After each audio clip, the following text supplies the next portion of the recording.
లైఫ్లో సక్సెస్ అవ్వాలంటే ఒక్కసారిగా ఏదైనా పెద్దది సాధించాలా, లేకపోతే రోజూ వేసే చిన్న చిన్న అడుగులు మనల్ని గెలిపిస్తాయా? చాలామందికొచ్చే డౌట్ ఇది. సో ఈరోజు మనం అసలు సక్సెస్ వెనుకున్న అసలైన పవరేంటో తెలుసుకోబోతున్నాం. గోల్స్ కంటే కూడా సిస్టమ్స్ ఎందుకు ముఖ్యమో చూద్దాం. ఈ కోడ్తోనే స్టార్ట్ చేద్దాం. మీరు మీ లక్ష్యాల స్థాయికి ఎదగరు, మీరు మీ వ్యవస్థల స్థాయికి పడిపోతారు. భలే ఉంది కదా? మనం సాధారణంగా ఏమనుకుంటాం, పెద్ద పెద్ద గోల్స్ పెట్టుకుంటే చాలు, సక్సెస్ వచ్చేస్తుందని. కాని జేమ్స్ క్లియర్ చెప్పిన ఈ మాట ఆ ఆలోచననే క్వశ్చన్ చేస్తుంది. మన సక్సెస్ని డిసైడ్ చేసేది మన గోల్స్ కాదు, మనం రోజూ ఫాలో అయ్యే చిన్న చిన్న అలవాట్లు, మన సిస్టమ్స్ అన్నమాట. రైట్, ఇక మొదటి విభాగానికొచ్చేద్దాం. ఇక్కడ మనం సక్సెస్ గురించి చాలామంది నమ్మే ఒక పెద్ద అపోహను బ్రేక్ చేయబోతున్నాం. సక్సెస్ అంటే చాలామందికి మెరుపులాంటిది, ఏదో ఒక రోజు సడన్గా వచ్చేస్తుంది అనుకుంటారు. కాని నిజం చెప్పాలంటే అది అస్సలు కరెక్ట్ కాదు. అసలైన సక్సెస్ అంటే నిలబడే సక్సెస్. అది ప్రతిరోజూ కొద్ది కొద్దిగా కన్సిస్టెంట్గా చేసే పనుల వల్లే వస్తుంది. తెర వెనకున్న అసలు సీక్రెట్ ఇదే. మరి ఈ స్థిరత్వం లేదా కన్సిస్టెన్సీ అంటే ఏంటి? సింపుల్గా చెప్పాలంటే చిన్న చిన్న పనులను వదలకుండా రిపీట్గా చేయగలగడం. ఉదాహరణకి ఒకే రోజు 100 పుషప్లు చేయడం గొప్ప కాదు, కానీ ప్రతిరోజూ 10 పుషప్లు తప్పకుండా చేయడం, అదే కన్సిస్టెన్సీ అంటే. ప్రతిరోజూ డ్యూటీకి హాజరవ్వడం లాంటిదనమాట. ఓకే, ఈ చిన్న చిన్న అలవాట్లనేవి ఎక్కడ మనకు అతి పెద్ద రిజల్ట్స్ ఇస్తాయో తెలుసా? మన డైలీ కమ్యూనికేషన్లో. దాని గురించే ఇప్పుడు చూద్దాం. ఈ చార్ట్ చూడండి, చాలా ఇంట్రెస్టింగ్ విషయం తెలుస్తుంది. మన వర్క్ డేలో చాలా పెద్ద భాగం కమ్యూనికేషన్కే వెళ్ళిపోతుంది. మరి అందులోనూ చూడండి, ఏకంగా 45% సమయం మనం వినడానికి కేటాయిస్తున్నాం. మాట్లాడడం, చదవడం, రాయడం ఇవన్నీ కలిపినా వినడం అంత ఎక్కువ కాదు. ఇది మనం ఖచ్చితంగా గమనించాలి. ఇక్కడొక షాకింగ్ విషయముంది. మనం అంత సమయం వినడానికి పెడుతున్నాం కదా, కాని మన ఎఫిషియన్సీ ఎంత తెలుసా? కేవలం 25%. అంటే మనం వింటున్నామని అనుకుంటాం కానీ సరిగ్గా వినట్లేదన్నమాట. అంటే దీన్నర్థమేంటి? మనం ఇంప్రూవ్ చేసుకోవడానికి ఇక్కడ చాలా పెద్ద స్కోప్ ఉంది. ఇది చాలా చాలా ఇంపార్టెంట్ పాయింట్. వినడం ఒక ఎత్తైతే, మనం చెప్పాలనుకున్నది స్పష్టంగా చెప్పడం ఇంకో ఎత్తు. రెండూ ముఖ్యమే. ఈ స్లైడ్లో కొన్ని సింపుల్ రూల్స్ ఉన్నాయి. ఉదాహరణకు, సందేశాన్ని స్పష్టంగా ఉంచండి అంటే సోది లేకుండా సూటిగా మ్యాటర్కి రావడం. అలాగే సంక్షిప్తంగా ఉండండి అంటే తక్కువ మాటల్లో ఎక్కువ విషయం చెప్పగలగడం. ఈ చిన్న చిన్న రూల్స్ పాటిస్తే మన మాటలకు చాలా పవర్ వస్తుంది. ఓకే, ఇప్పుడుదాకా ఏ అలవాట్లు ముఖ్యమో, అంటే ఏమిటి అనే దాని గురించి మాట్లాడుకుందాం. ఇప్పుడు అసలు విషయానికొద్దాం. ఎలా అంటే, ఈ మంచి అలవాట్లను మన డైలీ లైఫ్లో భాగం చేసుకోవడానికి ఒక సిస్టమ్ను ఎలా డిజైన్ చేసుకోవాలో చూద్దాం.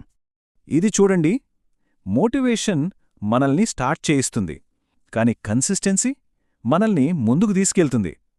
ఎంత నిజం గదా? లాంగ్ టర్మ్లో మనం ఎదగాలంటే అప్పుడప్పుడొచ్చే మోటివేషన్పై ఆధారపడటం కరెక్ట్ కాదు. ఒక నమ్మకమైన సిస్టమ్ ఉండాలి.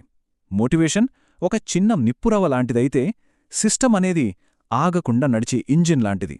మరి అలాంటి ఒక సింపుల్ కానీ చాలా పవర్ఫుల్ టెక్నిక్ ఏంటంటే టాస్క్ బ్యాచింగ్. అంటే ఏంటంటే, ఒకేలాంటి పనులన్నింటినీ ఒక గ్రూప్గా చేసి ఒకేసారి పూర్తి చేయడం. ఉదాహరణకు, రోజులో వచ్చే ప్రతి ఈమెయిల్కు వెంటనే రిప్లై ఇవ్వకుండా అన్నింటినీ పోగు చేసి సాయంత్రం ఒకేసారి రిప్లై ఇవ్వడం. దీనివల్ల బ్రెయిన్కి పదే పదే టాస్క్లు మార్చే భారం తగ్గుతుంది. ఇక్కడ మరో 3 పవర్ఫుల్ మెథడ్స్ ఉన్నాయి. టైం బ్లాకింగ్ అంటే ఒకే పని మీద ఫుల్ ఫోకస్గా పని చేయాలనుకునే వారికి బాగా హెల్ప్ అవుతుంది. టాస్క్ బ్యాచింగ్ గురించి ఇప్పుడే చెప్పుకున్నాం. ఒకేలాంటి చిన్న చిన్న పనులను ఫాస్ట్గా పూర్తి చేయడానికి ఇది బెస్ట్. ఇక డే థీమింగ్ అంటే వారం మొత్తంలో రకరకాల పనులను బ్యాలెన్స్ చేసుకోవడానికి ఇది సూపర్. ఎవరి స్టైల్కి ఏది సెట్ అవుతుందో వాళ్ళు ఎంచుకోవచ్చు. ఎక్స్పర్ట్ కాల్ న్యూపోర్ట్ ఏమంటున్నారో చూడండి. ఏ ప్లానింగ్ లేకుండా 60 గంటలకు పైగా పనిచేయడం వల్ల ఎంత అవుట్పుట్ వస్తుందో పర్ఫెక్ట్ టైం బ్లాకింగ్తో 40 గంటలు పనిచేసినా అంతే అవుట్పుట్ వస్తుంది. ఇది చాలా క్లియర్గా ఒక విషయం చెప్తోంది. ఎక్కువ గంటలు పనిచేయడం కాదు ముఖ్యం, పనిచేసే గంటల్ని ఎంత ఎఫెక్టివ్గా వాడుకున్నామన్నదే ముఖ్యం. తక్కువ టైంలో ఎక్కువ రిజల్ట్స్ అన్నమాట. సరే, ఈ సిస్టమ్స్, ఈ అలవాట్లు, వీటిని ఫాలో అవడం వల్ల లాంగ్ రన్లో మనకు ఎలాంటి బెనిఫిట్స్ వస్తాయో ఇప్పుడు చూద్దాం. మనం రోజూ చేసే చిన్న చిన్న ప్రయత్నాలు అచ్చం సేవింగ్స్ అకౌంట్లో వేసే చిన్న చిన్న డిపాజిట్ల లాంటివి. మొదట్లో పెద్దగా ఏమీ అనిపించదు, కానీ కాలం గడిచే కొద్దీ వాటికి వడ్డీ కలిసి, అంటే కాంపౌండ్ అయ్యి ఒక పెద్ద మొత్తంగా మారతాయి. మన ఎదుగుదల కూడా అంతే. ఈ ఇమేజ్ ఆ కాంపౌండింగ్ ఎఫెక్ట్ని అద్భుతంగా చూపిస్తోంది. మనం ప్రతిరోజు పాజిటివ్గా కమ్యూనికేట్ చేయడమనే చిన్న అలవాటు కాలక్రమేణా ఆఫీస్లో మన రిలేషన్స్ని ఎలా మారుస్తుందో చూడండి. గొడవపడే స్థాయి నుంచి కలిసి పనిచేసే స్థాయికి తీసుకెళ్తుంది. ఇదొక పాజిటివ్ డెవలప్మెంట్ జర్నీ లాంటిది. ఈ కన్సిస్టెంట్ ఎఫర్ట్స్ వల్ల మనకొచ్చే బెనిఫిట్స్ ఇవి: మన ప్రొఫెషనల్ ఇమేజ్ పెరుగుతుంది, మన మీద మనకి కాన్ఫిడెన్స్ వస్తుంది, రిలేషన్స్ ఇంప్రూవ్ అవుతాయి, స్ట్రెస్ తగ్గుతుంది. ఇవన్నీ మన ఆఫీస్ లైఫ్కే కాదు, మన పర్సనల్ లైఫ్ కూడా చాలా ప్లస్ అవుతాయి. ఫర్ ఎగ్జాంపుల్, మంచి కమ్యూనికేషన్ మన ఫ్యామిలీ రిలేషన్స్ని కూడా స్ట్రాంగ్ చేస్తుంది. ఇది ఒక రిపిల్ ఎఫెక్ట్ లాంటిది. అంటే నీటిలో రాయి వేస్తే అలలు ఎలా వ్యాపిస్తాయో అలాగనమాట. ఇక్కడ కమ్యూనికేషన్ అనే ఒక మంచి అలవాటు మెల్లగా మన లైఫ్లోని మిగతా అన్ని ఏరియాలలో కూడా పాజిటివ్ మార్పులను తీసుకువస్తుంది. ఒక మంచి అలవాటు ఇంకో మంచి అలవాటుకు దారితీస్తుంది. ఇప్పటిదాకా మనం థియరీ గురించి చాలా తెలుసుకున్నాం. ఇక ఇప్పుడు యాక్షన్లోకి దిగాల్సిన టైం వచ్చింది.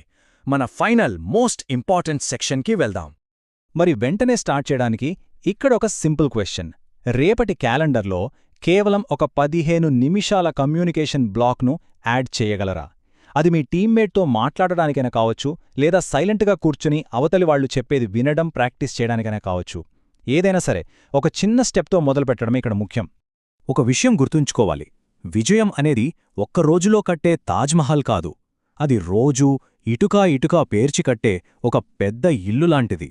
సో అసలైన ప్రోగ్రెస్ అనేది మనం రోజూ చేసే చిన్న చిన్న పనుల్లోనే దాగి ఉంటుంది. ఈ ముఖ్యమైన సందేశంతో ఈ విశ్లేషణను ముగిద్దాం. నా కంటెంట్ నచ్చితే దయచేసి నా ఛానల్ను లైక్ చేయండి, సబ్స్క్రైబ్ చేయండి, ఇంకా మీ ఫ్రెండ్స్తో షేర్ చేయండి. మీ సపోర్ట్ నాకు ఇంకా మంచి వీడియోస్ చేయడానికి మోటివేషన్ ఇస్తుంది. ధన్యవాదాలు. మరిన్ని వివరాలకు సంప్రదించండి. మీ రమణ. 94485579117.